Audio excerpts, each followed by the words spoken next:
추석 명절 연휴 주간 주일 아침을 맞이했습니다. 추석하면 떠오르는 단어들이 있습니다. 고향이라는 단어, 고향을 찾아가는 사람을 일컬어 귀성객, 그리고 고속도로 정체, 차례상, 벌초, 성묘, 제사, 장보기, 음식장만, 추석 선물, 요즘에는 또 늘어났습니다. 아예 해외로 놀러가자, 해외여행, 붐비는 공항, 이런 여러 단어들 중에서 가장 중요시되는 단어가 하나 있습니다. 차례상이라고 하는 단어와 제사라는 단어가 그것입니다. 정성을 다해서 음식을 장만하고 과일들을 준비해서 비싼 돈 들여서 소위 차례상이라고 하는 것을 차려놓고 세상 떠난 죽은 조상에게 절하면서 복을 구하는 행위, 그 행위를, 그 제사하는 것을 가장 중요시하면서도 또한 신성시하는 풍조가 여전히 대한민국에는 진행형입니다. 추석은 음력으로 8월 15일이며 우리말로는 한가위라고 불려지는데, 한이라고 하는 말은 크다라는 뜻을 가진 순수한 우리말입니다. 그래서 한가위 또는 한마당, 한바탕 뭐 이런 한이라고 하는 단어가 들어가면 크다라는 뜻이고요. 하나님 할 때도 그 한을 통해서 신들 중에 가장 큰 분, 이런 뜻을 하늘님, 하나님, 이런 단어로 우리가 표현하려고 했던 것인데, 가위라는 말은 가운데라는 의미를 가진 옛말입니다. 그리고 추석이라는 단어는 한자어인데 글자대로 풀이를 하면 가을 추자에다 저녁 석자를 썼으니까 가을의 저녁, 달빛이 가장 좋은 밤이라는 의미를 갖고 있습니다.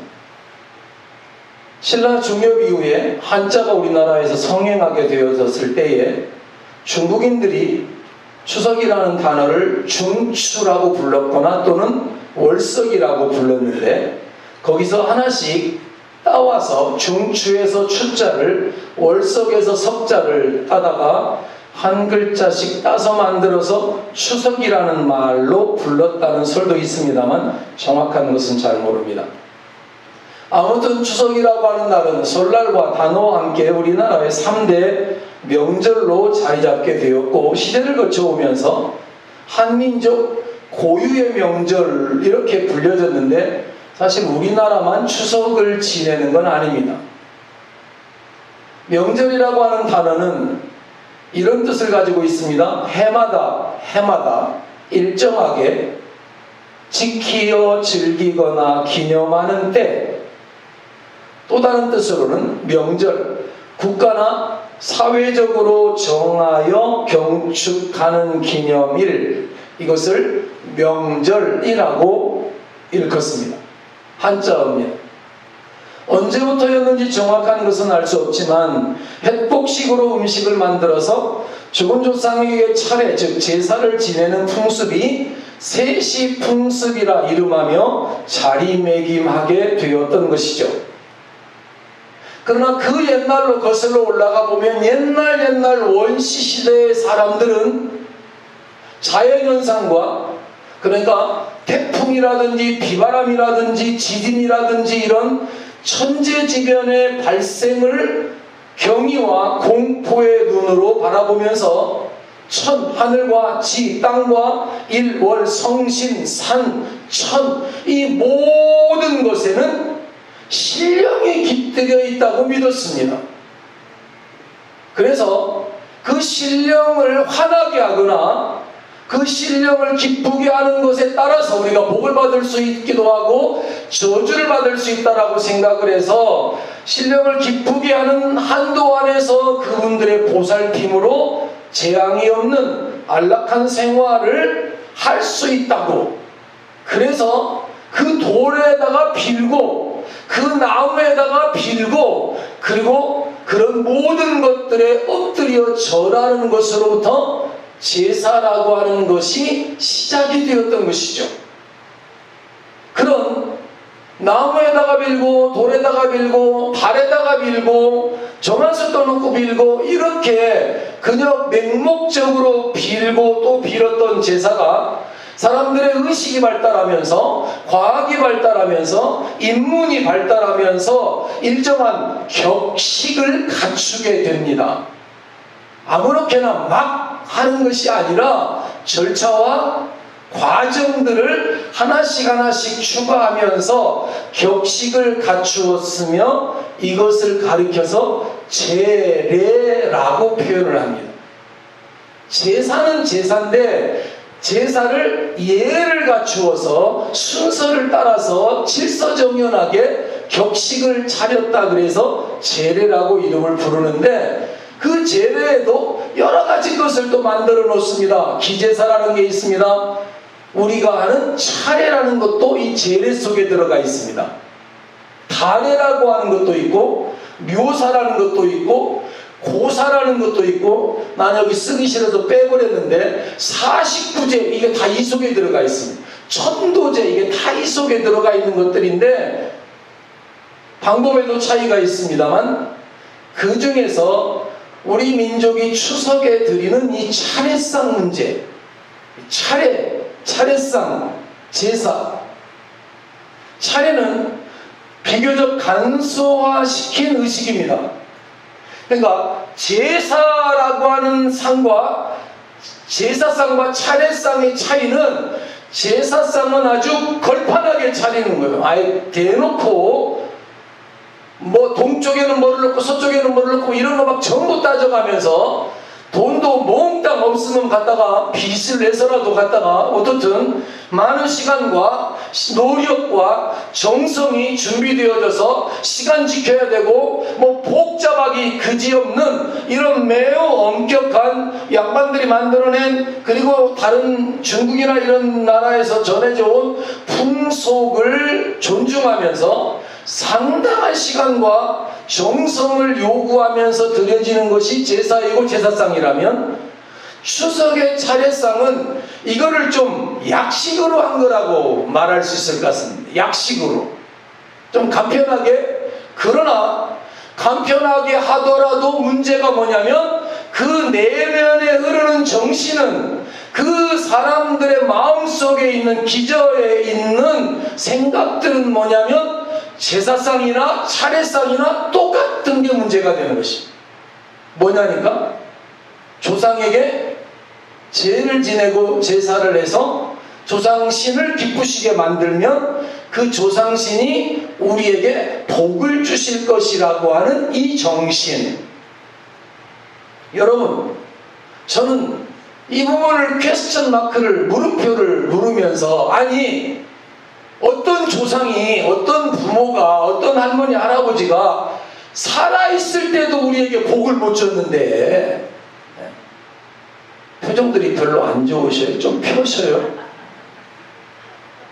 같이 살아있을 때 그때도 자식들에게 그럼 그때 살아있을 때 좀 공부 많이 할 수 있도록 좀 학비도 좀 넉넉히 대주고 맛 좀 해주지 왜 살아있을 때는 안 해주고 죽은 다음에 찾아와서 우리에게 왜 복을 주려고 하냐고 왜 살아있을 때도 복 못 준 부모가 우리의 제사상을 한 번 와서 뭔가 먹지도 못하지만 먹고 와서는 복을 준다? 이거 유치원 애들도 웃을 이야기를 따르고 있는 민족.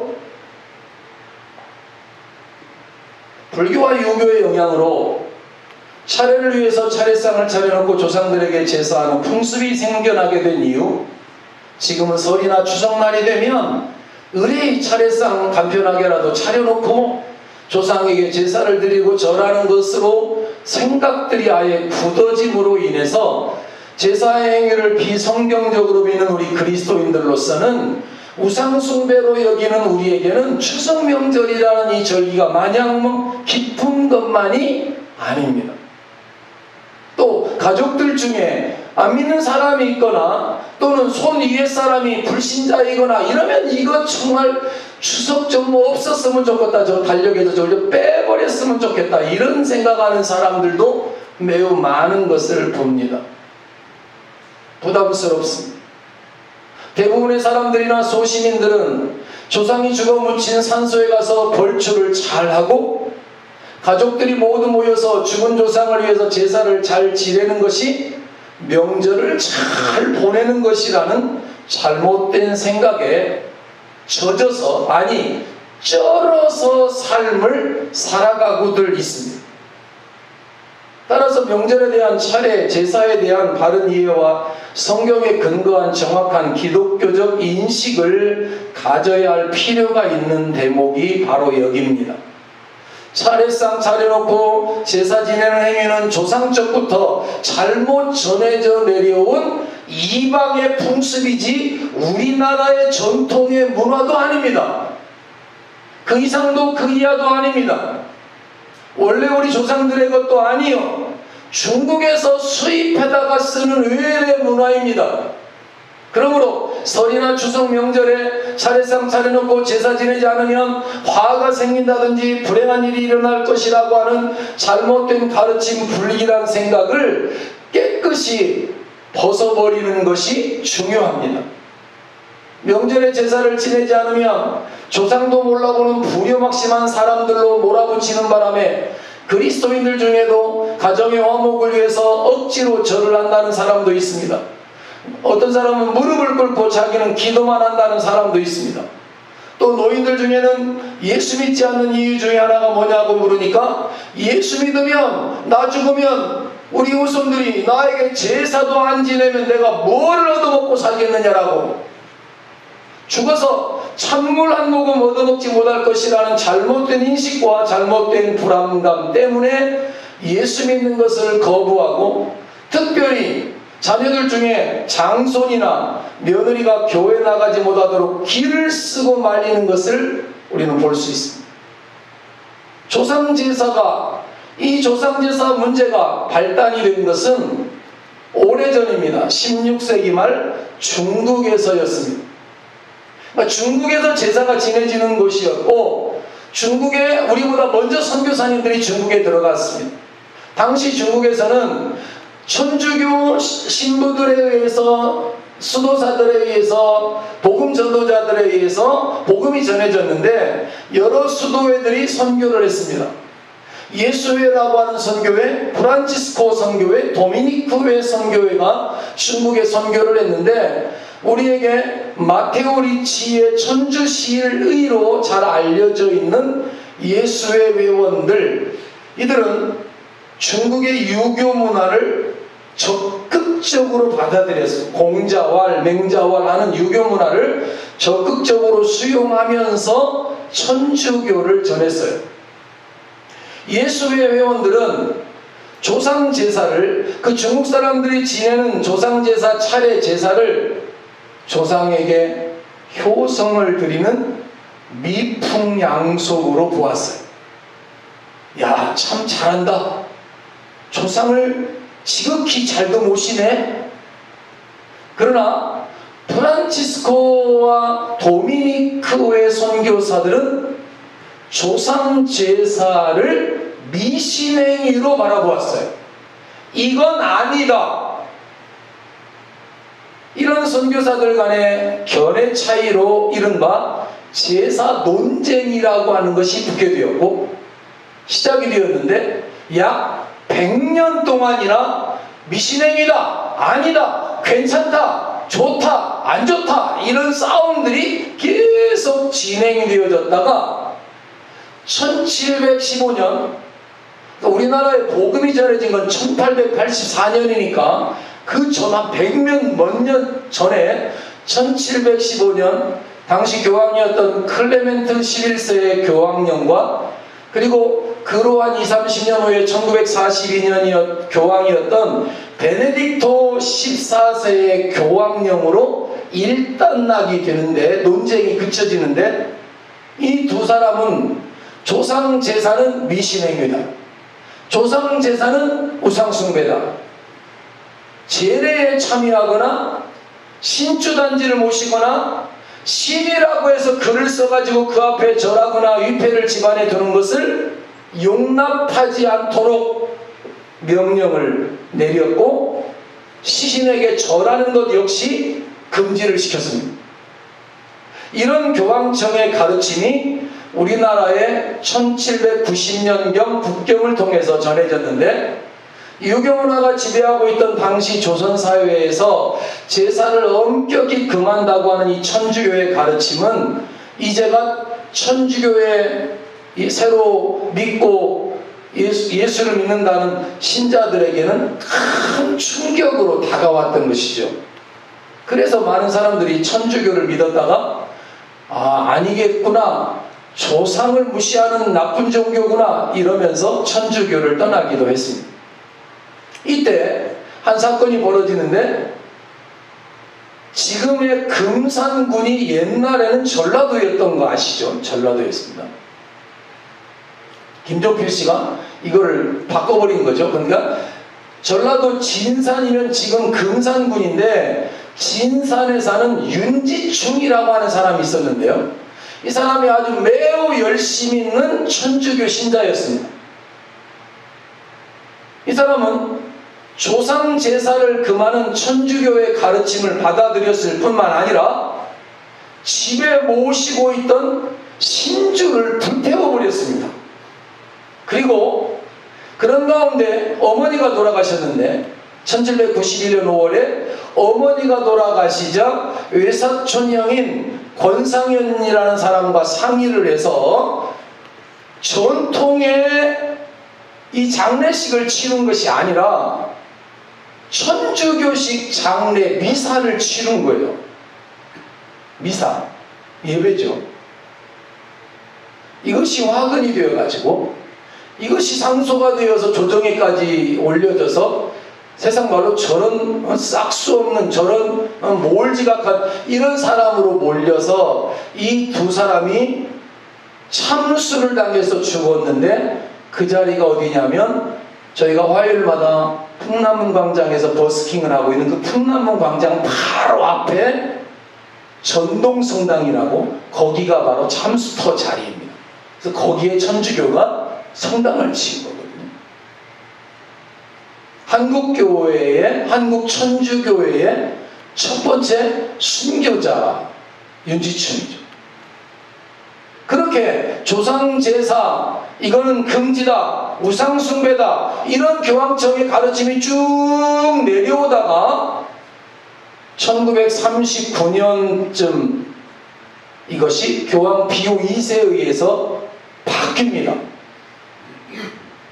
조상숭배, 차례상 제사는 미신이나 우상숭배가 아니라 사회 문화적 풍속이다, 이렇게 비성경적인 주장을 수용하면서 전면 허용을 했습니다.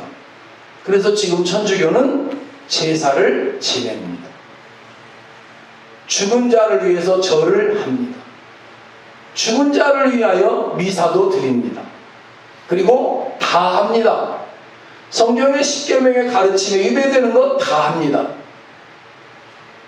그러나 우리는 천주교가 아닌 그 천주교의 잘못된 가르침에서 1517년 루터와 칼빈과 쯔빙글리와 존 후스라고 하는 하나님의 사람들을 통해서 잘못된 것이 아닌 새로운 개혁교회로서, 프로테스탄트 교회로, 기독교회로 새롭게 출발한 우리 개혁교회는, 기독교는 천주교가 받아들인 그 모든 것들, 마리아를 믿고 우상을 숭배하고 그림 앞에 절하고 이런 모든 것들이 성경의 가르침이 아니다, 위배된다라고 해서 거기서 박차고 나온 것이 개신교인데, 우리는 성경의 가르침을 따르는 사람들로서 이런 제사의 문제점, 제사의 의미가 우상숭배라고 하는 사실, 그리고 제사의 허구성이 무엇인가를 알고 있습니다.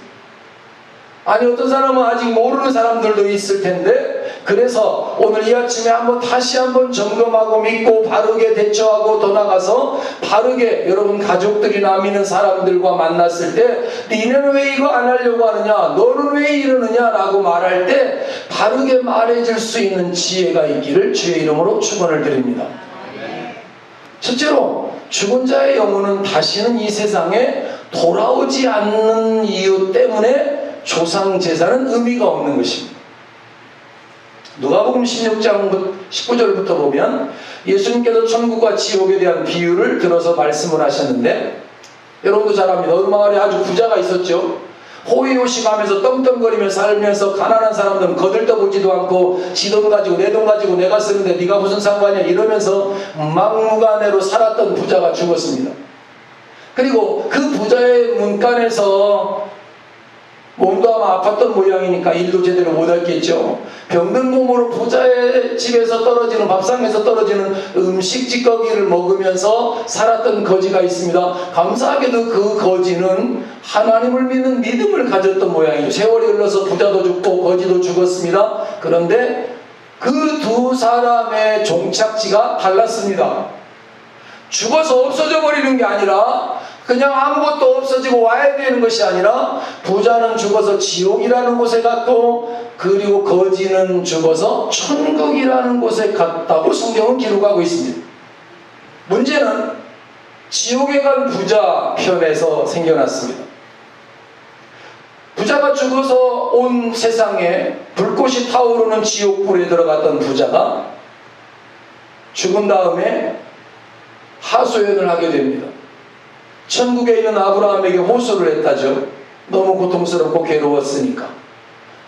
아브라함 아버지여, 우리 집 앞에서 거지 행세했던 나사로 좀 보내서 그 손가락 끝에 물을 한 방울 찍어가지고 좀 내 혀에 좀 대주십시오. 내가 이 불꽃 가운데 고민하고 있습니다. 몸부림치면서 호소를 했습니다. 그러자 아브라함이 대답했습니다.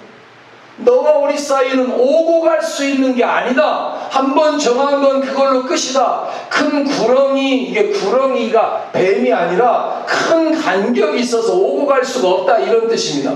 건너가고자 해도 할 수 없고, 오고자 해도 올 수도 없고, 가고자 해도 갈 수도 없는 정해져 버린, 한번 사람이 죽으면 육체는 흙으로 돌아가고, 예수 믿어 구원받은 영혼은 천국에 들어가고, 예수 믿지 않고 죽은 영혼은 지옥으로 들어가게 된다는 성경의 가르침대로 그들의 처소가 결정되고 나면 세상에 출장을 가듯이, 출장 나오듯이 왔다가 가고 하는 이런 행위는 없다는 사실을, 제멋대로 들락날락 하는 것이 아니라는 사실을 성경이 말을 합니다. 또한 사람이 죽으면 귀신이 되는 것이 아니라는 사실을 성경은 말합니다. 귀신이라고 하는 존재가, 다른 영적인 존재가 있습니다. 귀신이 있습니다. 사단이 있습니다. 마귀와 악한 세력이, 영적인 세력이 존재합니다. 그러나 우리 조상이 죽어서 귀신 되지 않습니다. 그래서 사람이 죽으면 귀신이 되고, 그 귀신이 배고파가지고 떠돌아다니다가 제사상 차려놓으면 거기 와서 실컷 먹고, 그가 못 먹은 거 먹고 가고, 그런 거 없습니다. 죽으면 천국으로 가든지 지옥으로 가든지 양단간에 결정되고 그것으로 끝입니다. 우리 도와줄 수 없습니다. 자녀들, 우리들, 그들이 복 줄 수 없습니다. 힘도 뭐도 절대로 줄 수 없습니다. 한번 죽어 떠난 영혼은 다시 지상에 돌아올 수 없습니다.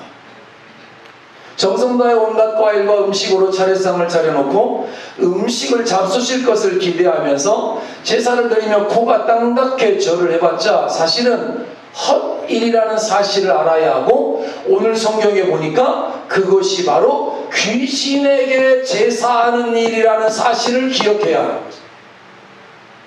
다시 말하면 여러분 집안에 썩은 음식들을 모아놓으면 뭐가 꼬이죠? 예? 안 썩어봐서 모르시는구나. 파리가 꼬이고 온갖 날파리, 온갖 더러운 것들이 다 꼬입니다. 그러면 누가 피해를 입느냐면 그 집안 사람들이, 그 주변 사람들이 피해를 입게 돼요. 그리고 다른 데 있던 것들이 와서 온갖 피해가 생겨나고 문제들이 생겨나는 것입니다. 자, 제사상을 차려놓으면 그 제사상을 먹으려고 그 제사를 하는 영적인 세력인 귀신들이 그 가정에 때문에 총집결을 합니다. 그러면 여러분, 우리나라에 동학혁명이 일어났을 때에 우리나라 조정이, 정신나간 조정의 왕이, 그리고 대신들이 그 문제를 해결하려고 일본 군대를 청했습니다. 청나라 군대를 초청했습니다. 바보 천치 중에 천치입니다. 그래서 그 문제를 해결하려고 했습니다. 결과가 어떻게 된 줄 아시죠? 일본 군대가 와서, 청나라 군대가 와서 그 문제를 해결했습니다. 동학군을 진멸하고 나서 조용히 갈까요? 천만에요. 이 땅을 유린하고 여자들을 유린하고, 그리고 그 순순히 물러가는 것이 인간 세상에서도 없는 것처럼 영적인 세계도 마찬가지. 귀신이 와서 귀신 노름, 귀신 장난, 이런 것들을 당연히 하게 되어지는 초청행위가 바로 그것이라는 것입니다. 아무도 조상은 오지 않습니다. 아무도 조상은 와서 먹지 않습니다. 죽어서 이 세상 떠나간 영혼들은 다시는 이 세상으로 돌아오지 못하기 때문에 제사상 아무리 잘 차려놓고 절을 한다고 해도 조상들이 와서 자손들의 제사를 받는 것도 아니요, 음식을 먹는 것도 결코 아니고, 귀신들을 즐겁게, 귀신이 먹는지는 난 잘 모르겠어요. 그러나 귀신을 제사하고 예배하는, 또 하나는 여기 10장 20절 21절 한번 같이 읽어보겠습니다. 파란 글씨. 이방인의 제사하는 것은 귀신에게 하는 것이요 하나님께 제사하는 것이 아니니, 나는 너희가 귀신과 교제하는 자 되기를 원치 아니하노라. 너희가 주의 잔과 귀신의 잔을 겸하여 참했지 못하여. 하나님과 교제하고, 하나님과 예배하고, 하나님과 만나면 하나님의 형상을 닮은 하나님의 의와 거룩과 화평과 평강이 우리의 삶에 찾아오고, 이것들이 사람들에게 흘러가고, 이것으로 세상이 바뀌고 마을이 바뀌고 가정이 바뀌는데, 귀신과 교제하면, 옛날에 어른들이 그랬죠. 너 친구 잘 사귀어라. 친구 잘 사귀어라. 교제한다는 게 펠로우, 사귀는 거예요. 같이 만나서 같이 말하고 같이 생각하고 같이 먹고 마시고 하면서 같이 짝짝꿍 되어지는 건데, 귀신의 세력은 죽이고 파괴하고 파멸하며 거짓말하며 어지럽히고 더럽히는 세력이 귀신의 세력이에요. 그런 귀신과 교제하면 안 되죠. 안 되죠. 시편 106편 37절에도 저희가 그 자녀로 사신에게 귀신에게 제사하였도다. 제사하는 자리에 세상 떠난 조상의 영혼이 오는 것이 아니라 귀신들이 모여들어서 제사를 받고, 그 귀신들이 그냥 떠나는 법이 없습니다. 그리고 그들과 교제하는 가운데서 잘못된 일들이, 가정에서 질병의 문제, 자식의 문제, 이웃들과의 문제, 재정의 문제, 삶의 난제, 이런 것들을 그들이 심어놓고 가지 그냥 가는 법이 없는 거예요. 그냥 가는 법이 없어요. 만약 진짜 조상들이 와서 못 먹은 음식 먹는다 그러면 온갖 정성 다해서 오곡백과 다 기울여서 제대로 차려야죠. 그러나 귀신들이 모여들어서 제사를 받고는 그것도 모자라서 도적질하고 죽이고 멸망시키는 일을 자초한다는 이 행위를, 그러므로 하나님의 성령을 모시고 살아가는 저와 여러분들, 우리 성도들이 귀신들에게 혹시라도 굴복하거나 절하거나 제사하는 일이 없겠지만, 그런 것에 마음의 문을 연다든지 그런 것에 참여한다든지, 이런 것은 용서받을 수 없는 불신의 행위라는 사실을 기억할 수 있었으면 좋겠습니다. 뿐만 아니라 하나님 외에 다른 사신과 귀신에게 절함으로 우상 숭배가 되고, 계명을 범함으로 범죄 행위가 됩니다.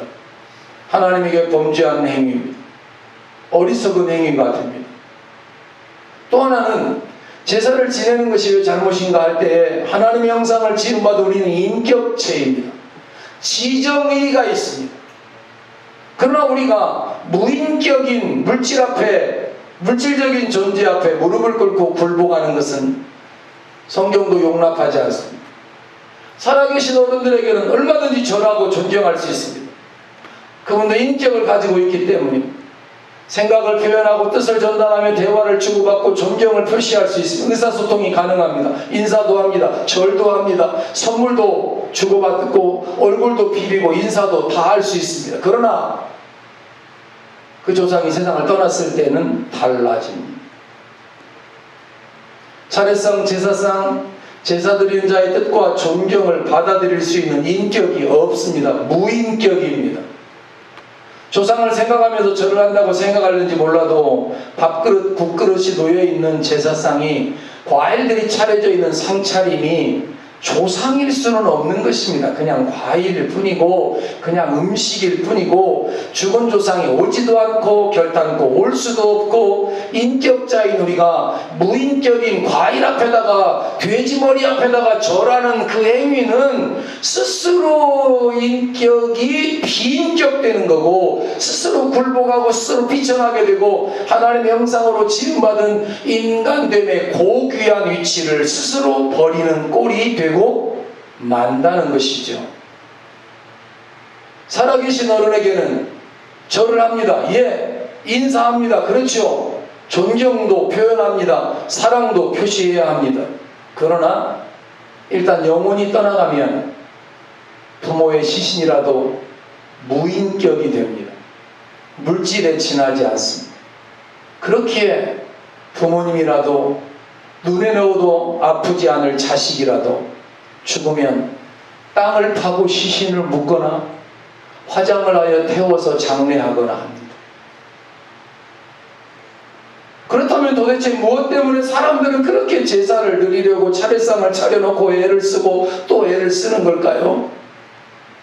제사를 정성껏 드리는 것이 돌아가신 부모님에게 효도하는 길이라고 잘못 배웠기 때문에, 그리고 제사를 잘 드리면 자손들이 그 조상이 준 복을 받을 것이라고 잘못 생각을 하기 때문에 이 일이 계속되는 것입니다.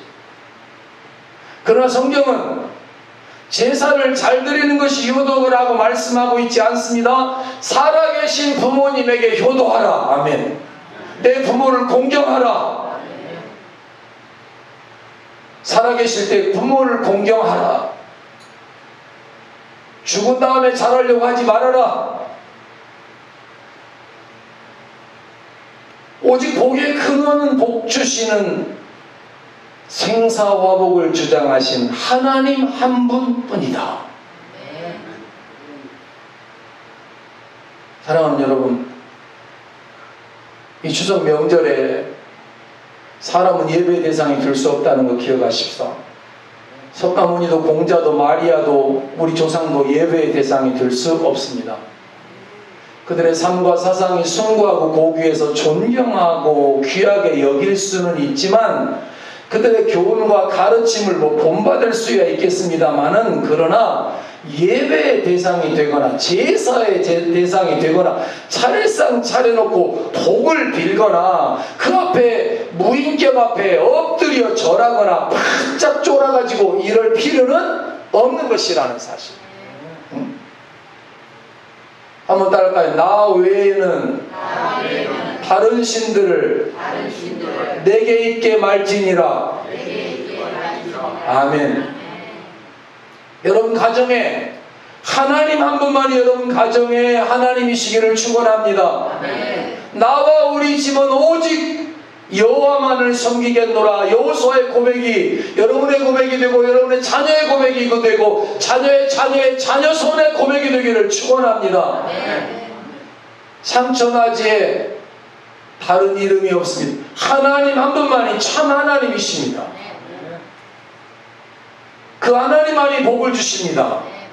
그 하나님만이 생사화복을 주장하십니다.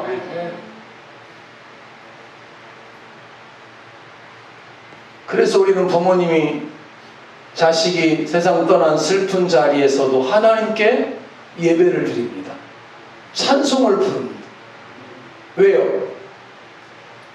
지금 이 상황이 이해가 안 되는 상황이라고 할지라도 인간 세상 속에서 일어나는 모든 일 판단하고 주관하시고 섭리하시는 분은 오직 하나님 한 분밖에 계시지 않음을 믿기 때문입니다.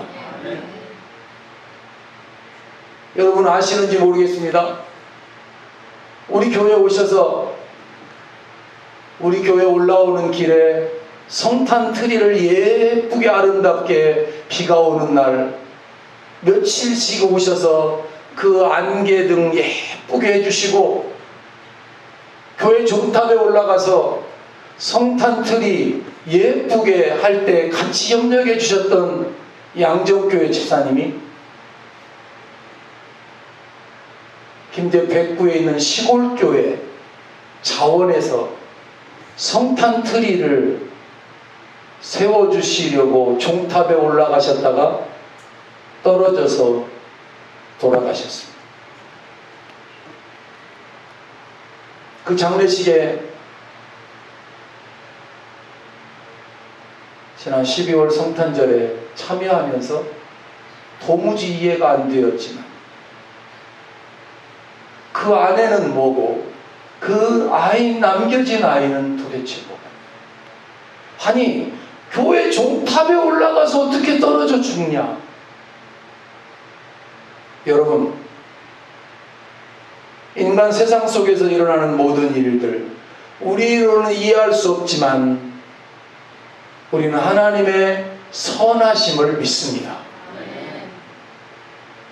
선하신 하나님, 그 마음이 얼마나 아픈지. 그분이 저에게 와서 뭐라 그랬냐면, 목사님 아프리카 우간다에 가서 성탄트리 같이 하러 갑시다. 아프리카에 제가 이번에 갔다 온 우간다, 그 우간다에 여러 번 다녀오셨던 모양이에요. 선교를 많이 다녀오셨던 모양이에요. 처형이 목사님, 선교사님인가 그러셔서 아마 가셨던 모양인데, 저보고 목사님도 함께 가서 우간다에 성탄 트리 좀 같이 합시다 몇 번 말씀을 하셨는데 갑자기 세상을 떠났다는 전화를 받았습니다. 이해가 도무지 안 되는 구석이었습니다. 그러나 모릅니다만 삶과 생과 사와 죽음과 모든 것을 주관하시고 섭리하시는 하나님 한 분 뜻에 맡겨드릴 수밖에 없는 것이었고, 하나님의 뜻에 굴복하여 그 은총을 겸손히 기다리는 것밖에 우리가 달리할 길이 없다는 사실이죠. 이해 안 되는 영역도 하나님께 맡겨드립니다. 이해되는 영역도 하나님께 맡겨드립니다. 그분만이 상천하지에 오로지 영광 받으시고 우리를 복되게 하시기를 원하시고 우리를 복 주시고 은혜 베풀어 주시고 영원한 생명 주시기를 기뻐하시는 좋으신 하나님이시기 때문입니다. 그분이 하시는 일은 언제나 옳습니다. 그분이 하시는 일은 언제나 정당합니다. 그분이 하시는 일은 언제나 아멘입니다.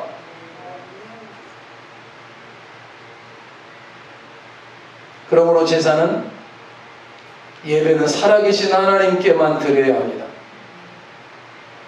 그리스도인들이 우리는 추석 명절에 흩어졌던 가족들이 모여서 한 해 동안 지켜주신 하나님께 감사하며 예배를 드리며 조상들의 아름다운 유운을 되새겨보는 시간이 되도록 함이 옳습니다. 그래서 제사의식은 바뀌어져야 합니다. 하나님 앞에 감사함으로 예배드리는 것으로 바뀌어져야 하고, 이 민족, 이 백성, 소시민의 머릿속에 대모처럼 박혀있는 차례상이라고 하는 단어가 속히 사라지는 날이 오기를 주님의 이름으로 고대합니다.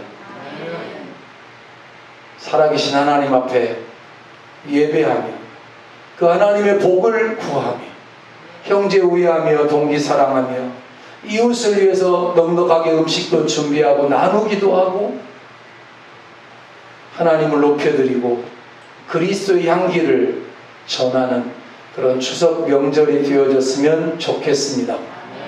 이것이 바로 자손들에게 복을 받을 수 있는 길을 열어주는 선한 행위라는 사실을 염두에 두는 우리 모두가 되어지기를 주님의 이름으로 축원합니다.